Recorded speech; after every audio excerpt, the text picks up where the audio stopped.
गाय का उपकार और मनुष्य का कर्तव्य। 30 अक्टूबर को गोपाष्टमी का पर्व है। इस पर्व की महत्ता व उपयोगिता के बारे में पूज्य बापूजी के सत्संग में आता है। गोपाष्टमी को गाय का आदर सत्कार करते हुए अपने शरीर में गौतत्व भरने की प्रेरणा देते हैं श्री कृष्ण। अष्टधा प्रकृति का प्रतीक है गोपाष्टमी। अष्टधा प्रकृति के शरीर को स्वस्थ रखने में गाय महत्वपूर्ण भूमिका निभाती है। गाय के शरीर में जो सूर्य केतु नाड़ी है वह दूसरे प्राणियों में नहीं है। सूर्य के हजार हजार प्रकार की किरणें हैं, उनमें 3 मुख्य किरणें हैं। पहली जीवन शक्ति देने वाली आयु, दूसरी दाहक शक्ति देने वाली ज्योति, सूर्य की तपन में दाहकता का अनुभव जिसके कारण होता है। तीसरी गौ शक्ति देने वाली गोकिरण। गोकिरण को अवशोषित करने का सामर्थ्य सूर्य केतु नाड़ी में होता है और वह नाड़ी भारतीय नस्ल की गाय के शरीर में पाई गई हड्डी के साथ जो बड़ी नाड़ी जाती है वह सूर्य केतु नाड़ी है। इसी कारण गाय के दूध, दही, घी, गोबर, झरन में स्वर्ण क्षार पाए गए, ये वैज्ञानिकों ने खोजा। पूर्व के समय जो भी निरोग रहना चाहते थे अथवा शत्रु राजाओं से अप्रभावित होकर विशेष प्रभावशाली होना चाहते थे तो वे लोग यज्ञ करते थे और यज्ञ में पंचगव्य का उपयोग होता था। लोग पंचगव्य का पान करते थे। ये पंचगव्य गाय के दूध, दही, घी, चरण और गोबर से बनता है। हड्डियों तक के रोग तथा जो रोग भविष्य में होने वाले हैं उन रोगों के कणों को पंचगव्य निकाल कर फेंक देता है। इसलिए पहले के जमाने में लोग दीर्घजीवी होते थे, निरोग होते थे, डॉक्टरों के गुलाम नहीं बनते थे, अस्पताल में बुढ़ापा नहीं बिताते थे और जानलेवा बीमारियों से सड़ते पचते नहीं थे। पंचगव्य का इतना भारी प्रभाव है तो ये पंचगव्य जिस गाय के दूध दही से बनता है वह अष्टधा प्रकृति के शरीर की सुरक्षा करती है। भूमिराप अनलो वायु खम मनोह बुद्धि रेवचा अहंकार इतियम में भिन्ना प्रकृति रष्टधा। 5 भूत और मन, बुद्धि व अहम ये अष्टधा प्रकृति है। इसको शुद्ध करने के लिए गोपाष्टमी को गौ पूजन किया गया। गायों का पूजन अष्टमी के दिन किया। 11, 12 प्रतिपदा या चतुर्थी को क्यों नहीं। अष्टधा प्रकृति के शरीर को स्वस्थ रखने वाली गौ से प्राप्त होने वाली जो भी चीजें पंचगव्य हैं वे हमारे लिए बहुत उपयोगी हैं और गाय गौकिरण अवशोषित करती है तो उसका फायदा भी हमें गाय के माध्यम से मिलता है।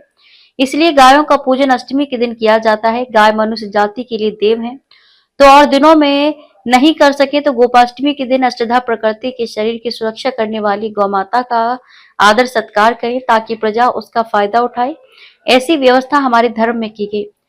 रघु राजा, दिलीप राजा भी गायों की सेवा करते थे। पूतना अपने स्तनों पर कालकूट जहर लगा के आई। भगवान श्री कृष्ण पूतना के विष युक्त दूध का पान करते समय उसके प्राणों को भी चूसने लगे। इतना दर्द हुआ कि वे अपने को छुपा ना सके और राक्षसी रूप में प्रकट हो गई। वह श्री कृष्ण को ले भागी आकाश में। श्री कृष्ण दूध के साथ उसके प्राण भी पी गए। जब वह गिरी तो 6 कोस यानी कि 19 किलोमीटर 200 मीटर जितनी विशाल हो गई थी। जब पूतना गिरी मरी तो श्री कृष्ण उसकी छाती पर खेल रहे थे। इस राक्षसी के प्रभाव से श्री कृष्ण को मुक्त करने के लिए यशोदा व रोहिणी के साथ उस जमाने की समझदार गोपियों ने गाय की पूंछ से श्री कृष्ण का उतारा गया। गाय के ऋण से उऋण होने का पर्व। हम बोझे से दबकर फिर उनके घर के पशु ना बने, इसलिए हमको गोपाष्टमी सिखाती है कि आप उऋण होने के लिए गाय का पूजन कर लो, थोड़ा चारा दे दो, तिलक कर दो। गायों के खुर की मिट्टी जहां पड़ती है वहां भूत प्रेत का प्रभाव नहीं होता। आप गायों की पूजा बाहर से ना भी करो तब भी कम से कम देसी गाय के दूध, दही, घी का आदर करो ताकि पूजा का फल तो ले सको। गाय के गोबर, झरन, उसके अस्तित्व से भी मानव का मंगल होता है। इसलिए मंगल करने वाले प्राणी का ऋण हम पर ना चढ़े। हम गद्दार बेवफा ना हो, हम लापरवाह ना हो, हम बोझे से दबकर फिर उनके घर के पशु ना बने। इसलिए हमको गोपाष्टमी सिखाती है कि आप उऋण होने के लिए गाय का पूजन कर लो, थोड़ा चारा दे दो, तिलक कर दो। कुत्ता भी जिसके घर का टुकड़ा खाता है उससे वफादार रहता है और पागल हो जाने पर वह घर छोड़ देता है।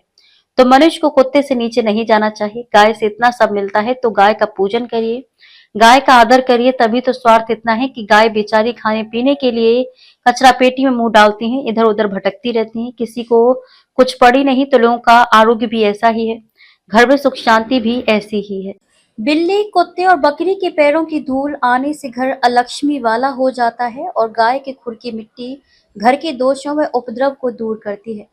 गाय की पूंछ का उतारा भूत प्रेत की बाधा, नजर बजर और हल्की आभा को हटा देता है। इसका मतलब ये हुआ कि गाय के शरीर में जो सूर्य केतु नाड़ी है उसकी आभा इतनी प्रभावशाली है कि हल्की आभा उसके सामने नहीं टिक सकती। आपने किसी से भलाई की और वह बदले में गद्दारी करता है तो उसका खानदान लंबा नहीं चल सकता है।